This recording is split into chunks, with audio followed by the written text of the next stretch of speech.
बिस्मिल्लाहिर्रहमानिर्रहीम। अस्सलाम वालेकुम डियर स्टूडेंट्स। आज हमारा चौथा लेक्चर है बायोलॉजी का और हम पढ़ रहे हैं गैसियस एक्सचेंज, जो कि पहला टॉपिक है।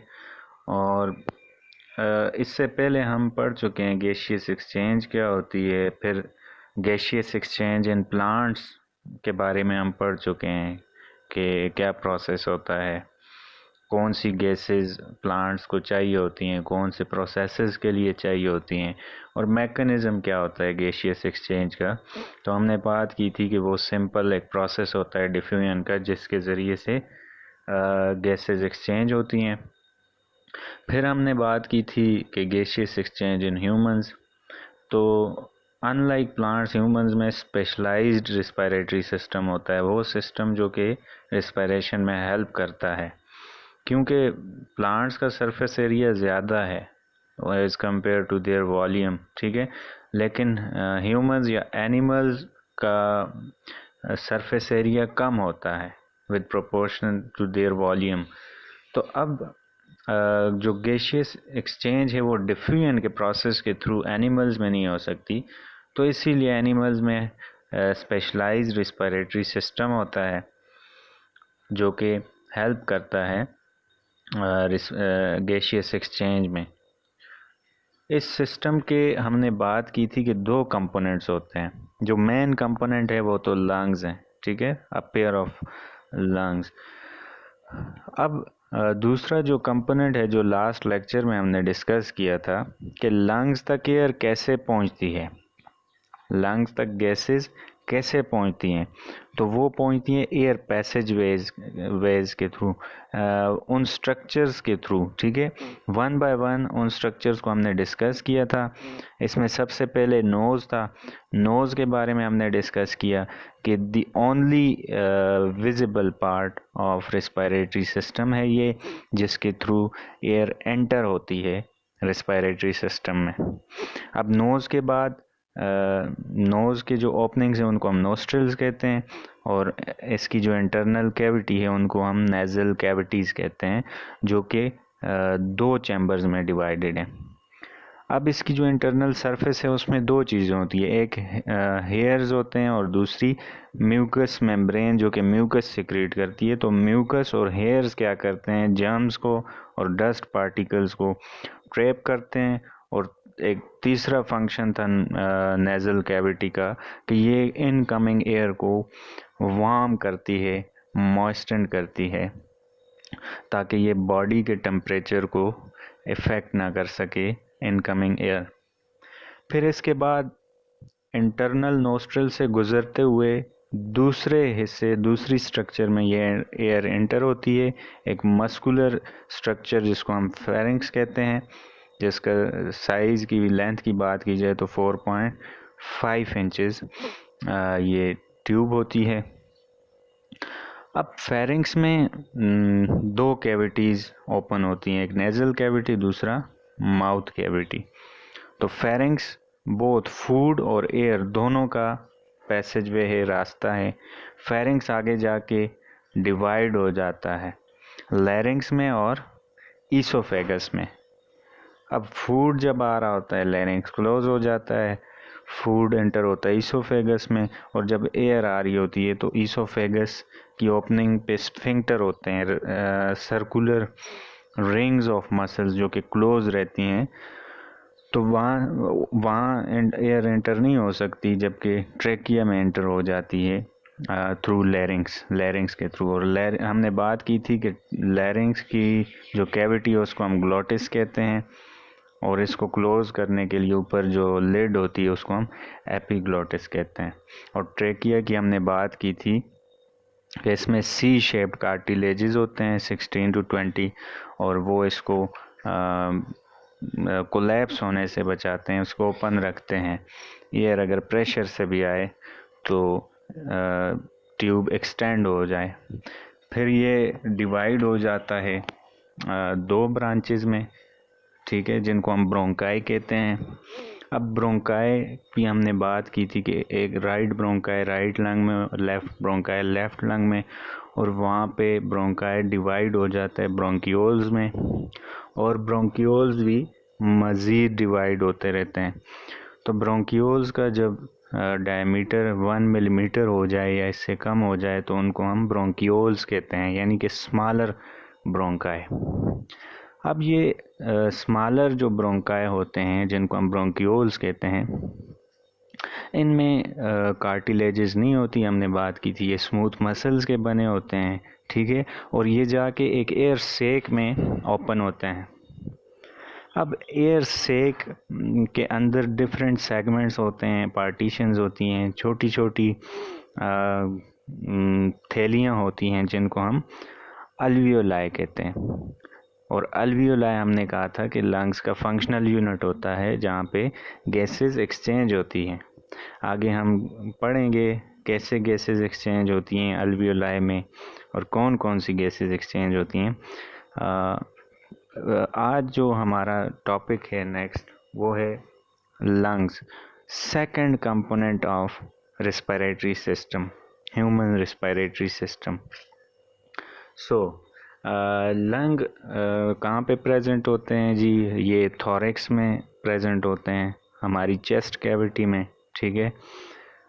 चेस्ट कैविटी को हम थोरैक्स कहते हैं। और लंग्स के ऊपर दो शीट्स होती हैं, दो लेयर्स होती हैं, कवरिंग्स होती हैं, ठीक है, जिनको हम प्लूरा कहते हैं। और इन दोनों लेयर्स के दरमियान फ्लूइड प्रेजेंट होता है, इसको हम प्लूरल फ्लूइड कहते हैं। अब इसका क्या काम होता है फ्लूइड का या इन मेम्ब्रेन्स का, कि जब लंग्स कंट्रैक्ट रिलैक्स हो रहे हों तो लंग्स की जो सरफेस होती है वो डैमेज ना हो जाए कंट्रैक्शन रिलैक्सेशन से, यानी कि ये फ्लूइड लुब्रिकेट करता है, कंट्रैक्शन रिलैक्सेशन को इजी बनाता है, ठीक है। अब lungs are connected to outside by the way of trachea through nostrils और mouth, यानी कि आउटसाइड एनवायरनमेंट के साथ लंग्स कनेक्टेड होते हैं थ्रू एयर पैसेज वे। किसके थ्रू कनेक्टेड होते हैं? Through air passage way. thorax is bounded by ribs and muscles at the sides, sternum on the ventral side, backbone on the dorsal and diaphragm at the lower end। यानी कि जो thorax होती है जिसमें lungs present होते हैं, हमारी chest cavity, उसके गिर्द रिब्स होती हैं और इसके अलावा मसल्स होते हैं, और फ्रंट साइड पे, वेंट्रल साइड पे स्टर्नम, जिसको हम चेस्ट बोन कहते हैं, जिसके साथ कुछ रिब्स कनेक्टेड होती हैं। और इसके अलावा बैक साइड पे बैकबोन या वर्टेब्रल कॉलम होती है, और एट द एंड यानी कि निचली साइड पे, लोअर एंड पे डायफ्राम, एक muscular sheet, thick muscular sheet होती है जिसको हम डायाफ्राम कहते हैं। अब डायग्राम में आप देख सकते हैं, आप देखें नोज़, फिर फेरेंक्स, लैरिंक्स, ट्रेकिया, ठीक है, और ट्रेकिया डिवाइड होके लंग्स में एंटर हो रहा है। और एक साइड पे आपको दिखाया गया है कि लंग्स को कैसे रिब्स ने एनक्लोज किया हुआ है, किस तरह प्रोटेक्ट किया हुआ है। और फिर दूसरी साइड आप एयर सेक्स देख सकते हैं, और एयर सेक्स में मौजूद अल्वियोलाई को डायसेक्ट करके दिखाया गया है। रेस्पिरेटरी सरफेस है या इनर सरफेस जो है लंग्स की, ये आप देख सकते हैं। अब हम बात करेंगे, ये तो हमने लंग्स के बारे में बात की, अब हम बात करेंगे मैकेनिज़्म ऑफ ब्रीदिंग या जो एक्सटर्नल रिस्पायरेशन है, ठीक है। अब ब्रीदिंग हम पढ़ चुके हैं कि ये इस ब्रीदिंग को वेंटिलेशन कहते हैं। वेंटिलेशन आपको पता है कि एयर का मूव करना, ठीक है, यानी कि घर में भी आप देखें जो विंडोज़ होती हैं वेंटिलेशन के लिए इस्तेमाल की जाती हैं, ताकि एयर, फ्रेश एयर रूम में एंटर हो और जो ऑलरेडी प्रेजेंट एयर है वो बाहर जाए। तो ब्रीदिंग का प्रोसेस जो है ये भी इसी तरह है। It is the moving air into and out of the lungs to facilitate the gaseous exchange. और किस मकसद के लिए एयर को हम इन एंड आउट करते हैं लंग्स से? For the purpose of gaseous exchange, ताकि गैसियस एक्सचेंज इजीली हो सके। अब इस गैसियस एक्सचेंज में हमने पहले भी बात कर चुके हैं कि ऑक्सीजन अंदर आती है और कार्बन डाइऑक्साइड बाहर मूव करती है। डायग्राम में आप देख सकते हैं। इस मैकेनिज़्म को हम डिटेल में आगे डिस्कस करेंगे, ब्रीदिंग मैकेनिज़्म को। अब मैकेनिज़्म ऑफ ब्रीदिंग के दो फेजेस हैं या दो स्टेप्स हैं, ठीक है। एक को हम इंस्पिरेशन कहते हैं और दूसरे को हम एक्सपायरेशन कहते हैं। जो दोनों फेजेस हैं ये कॉन्टिन्यूसली होते रहते हैं, यानी कि एक स्टेप कंप्लीट होता है तो दूसरा स्टार्ट हो जाता है, दूसरा कंप्लीट होता है तो पहला फिर से स्टार्ट हो जाता है। तो ये कॉन्टिन्यूस प्रोसेस है, ठीक है, वन आफ्टर ईच ये होता रहता है। और ये किस वजह से होता है? ये जो प्रेशर होता है लंग्स में, ठीक है, उस पे डिपेंड करता है कि एयर अंदर मूव करेगी या बाहर मूव करेगी। अगर लंग्स के अंदर एयर का प्रेशर कम होगा बाहर एटमॉस्फेयर में मौजूद एयर के प्रेशर से, तो एयर मूव करेगी लंग्स में, ठीक है। और इस पहले फेज़ को हम क्या कहते हैं? इंस्पायरेशन कहते हैं। लेकिन अगर लंग्स में एयर का प्रेशर ज़्यादा होगा as compare to atmospheric pressure, ठीक है, एटमॉस्फेयर में जो एयर मौजूद है उसके प्रेशर से लंग्स में प्रेशर ज़्यादा है और वहाँ पे कम है, तो ये एयर डिफ्यूज़ कर जाएगी, बाहर एनवायरनमेंट में शामिल हो जाएगी लंग्स से, और इसको हम एक्सपायरेशन कहते हैं, यानी कि moving out of air. Inspiration is moving in of air into the lungs, और expiration moving out air from lungs। अब ये होता कैसे है? इंस्पायरेशन और एक्सपायरेशन होती कैसे है?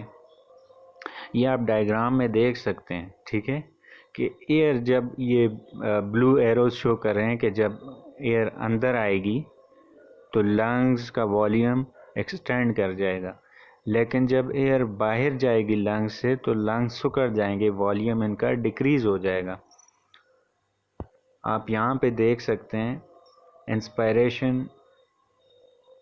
अब इंस्पायरेशन में होता क्या है? Due to inspiration the thorax volume increases, यानी कि जो चेस्ट कैविटी का वॉल्यूम है वो बढ़ जाता है, इंक्रीज हो जाता है, ठीक है। अब ये दो रीज़न्स की वजह से होता है। जो पहली रीज़न्स है कि जो डायफ्राम है, जो लोअर एंड पे मौजूद मस्कुलर शीट है जो कि चेस्ट कैविटी को एब्डोमिनल कैविटीज़ के दरमियान एक सेप्टम है, एक वॉल है, ठीक है, डायफ्राम कॉन्ट्रैक्ट हो जाती है, जिसकी वजह से चेस्ट का वॉल्यूम इंक्रीज़ हो जाता है। क्योंकि डायफ्राम मसल्स जब कॉन्ट्रैक्ट होते हैं तो ये इसकी जो नॉर्मल पोजीशन होती है वो डोम शेप्ड होती है। डोम शेप्ड मींस ऐसे गुंबद की तरह गोल, ठीक है। लेकिन जब ये कॉन्ट्रैक्ट हो जाते हैं इसके मसल्स, ये चेंज कर देती है अपनी शेप, फ्लैट हो जाती है, ठीक है, मसल्स एक्सटेंड हो जाते हैं, जिसकी वजह से चेस्ट का वॉल्यूम बढ़ जाता है और उसमें एयर की कैपेसिटी इंक्रीज़ हो जाती है। दूसरी रीज़न है रिब्स। रिब्स में मौजूद मसल्स होते हैं जिनको हम इंटरकॉस्टल मसल्स कहते हैं, ठीक है। अब वो मसल्स जब कॉन्ट्रैक्ट करते हैं तो रिब्स अपवर्ड और आउटवर्ड मूव करते हैं। आप ऐसे सांस अंदर करके देखें तो आपकी जो चेस्ट है ये बाहर को ऐसे मूव करेगी, ऊपर अपवर्ड्स मूव करेगी, ठीक है, और इससे भी चेस्ट वॉल्यूम इंक्रीज़ हो जाता है। अब जब चेस्ट वॉल्यूम इंक्रीज़ हो जाता है तो लंग्स चूँकि स्पॉन्जी होते हैं तो वो उनका वॉल्यूम भी एक्सटेंड हो जाता है, उनको स्पेस मिल जाती है, जिसकी वजह से एयर की कंसंट्रेशन कम हो जाती है लंग्स में और एटमॉस्फेरिक एयर रश करती है into the lungs through air passageway. Air passageway से लंग्स में दाखिल हो जाती है फ्रेश एयर फ्रॉम एटमॉस्फेयर। आप डायग्राम में देख सकते हैं कि जब इंस्पायरेशन होती है, ब्रीदिंग इन, ठीक है, उसमें चेस्ट एक्सपेंड हो जाती है, बाहर कुछ तरफ निकल जाती है और वॉल्यूम इंक्रीज़ हो जाता है, ठीक है। फिर डायफ्रैगम को देखें, थोड़ा सा फ्लैट हो जाता है, अपनी ओरिजिनल शेप छोड़ देता है, जिसकी वजह से वॉल्यूम इंक्रीज़ हो जाता है। फिर जो नेक्स्ट फेज़ है ब्रीदिंग का या एक्सटर्नल रिस्पायरेशन का, वो है एक्सपायरेशन, यानी कि breathing out, moving out air from the lungs. अब during this process muscles of diaphragm and ribs relaxes. जो कंट्रैक्ट हुए थे इंस्पायरेशन में, वो एक्सपायरेशन में मसल्स रिलैक्स हो जाते हैं, अपनी ओरिजिनल शेप में वापस आ जाते हैं। Ribs go down to its original position whereas diaphragm become dome shaped due to relaxation of its muscles। Ribs नीचे अपनी ओरिजिनल प्लेस में चले जाते हैं, इसी तरह डायफ्रैगम अपनी ओरिजिनल शेप में चला जाता है, डोम शेप्ड, ऐसे कर्व की शेप में, ठीक है। अब इसकी वजह से वॉल्यूम डिक्रीज होगा, थोरैक्स का, चेस्ट कैविटी का वॉल्यूम डिक्रीज होगा और लंग्स जो एक्सपेंड हो गए थे उस पर प्रेशर पड़ेगा। जिस तरह हम स्पॉन्ज पे प्रेशर डालें तो उसको हम कंप्रेस कर लेते हैं, उसका वॉल्यूम डिक्रीज़ हो जाता है। सिमिलरली लंग्स पे जब प्रेशर पड़ता है उसका वॉल्यूम डिक्रीज़ हो जाता है, उसमें मौजूद एयर रश करती है टूवर्ड्स आउटसाइड थ्रू एयर पैसेजवे, ठीक है। तो उससे एयर बाहर की तरफ दौड़ती है, मूव करती है। तो आज हमने दो चीज़ें डिस्कस की, एक लंग्स के बारे में डिस्कस किया कि main component of respiratory system है, ठीक है, जिसके थ्रू ब्रीदिंग का प्रोसेस होता है, एक्सटर्नल रिस्पायरेशन होती है जो कि इम्पॉर्टेंट है, ठीक है। और दूसरी, नेक्स्ट लेक्चर में हम दूसरी डिस्कस करेंगे कि लंग्स में गैसेस कैसे एक्सचेंज होती हैं, लंग्स का जो फंक्शनल यूनिट है अल्वियोलाई, ठीक है, उसमें कैसे गैसेस एक्सचेंज होती हैं। आज हमने डिस्कस किया लंग्स की स्ट्रक्चर के बारे में कि ये थोरैक्स चेस्ट कैविटी में प्रेजेंट होती हैं, पेयर की फॉर्म में होते हैं लंग्स, ठीक है, और ये स्पॉन्जी होते हैं। फिर हमने बात की कि मैकेनिज़्म ऑफ ब्रीदिंग, कि ब्रीदिंग कैसे होती है, उसके दो फेजेस हैं, इंस्पायरेशन ब्रीदिंग इन और एक्सपायरेशन ब्रीदिंग आउट। यानी कि एयर जब हम इनहेल करते हैं तो उसको हम इंस्पायरेशन कहते हैं, और जब एयर को हम एक्सहेल करते हैं, बॉडी से बाहर निकालते हैं, तो इसको हम एक्सपायरेशन कहते हैं। अब फिर हमने बात की कि इंस्पायरेशन और एक्सपायरेशन कैसे होती है, इस पूरे प्रोसेस को हमने डिस्कस किया कि इंस्पायरेशन में की दो रीज़न्स हैं, जब रिब्स हमारी अपवर्ड या आउटवर्ड मूव करती हैं, और जब डायफ्रैगम कॉन्ट्रैक्ट होकर फ्लैट हो जाता है तो चेस्ट वॉल्यूम जहाँ पे लंग्स प्रेजेंट हैं उसका वॉल्यूम इंक्रीज़ हो जाता है, लंग्स से प्रेशर हट जाता है और एयर लंग्स में मूव करती है इजीली। फिर एक्सपायरेशन इसके ऑपोजिट प्रोसेस है कि रिब्स और डायफ्रैगम अपनी पोजीशन ओरिजिनल पोजीशन में आ जाते हैं, रिलैक्स हो जाते हैं, जिसकी वजह से लंग्स पे प्रेशर पड़ता है और लंग्स में मौजूद एयर बाहर एटमॉस्फेयर में शामिल हो जाती हैं। तो आज का लेक्चर में कोई भी आपको पॉइंट क्लियर ना हुआ हो तो आप कमेंट में पूछ लीजिएगा। अल्लाह हाफिज़, थैंक यू।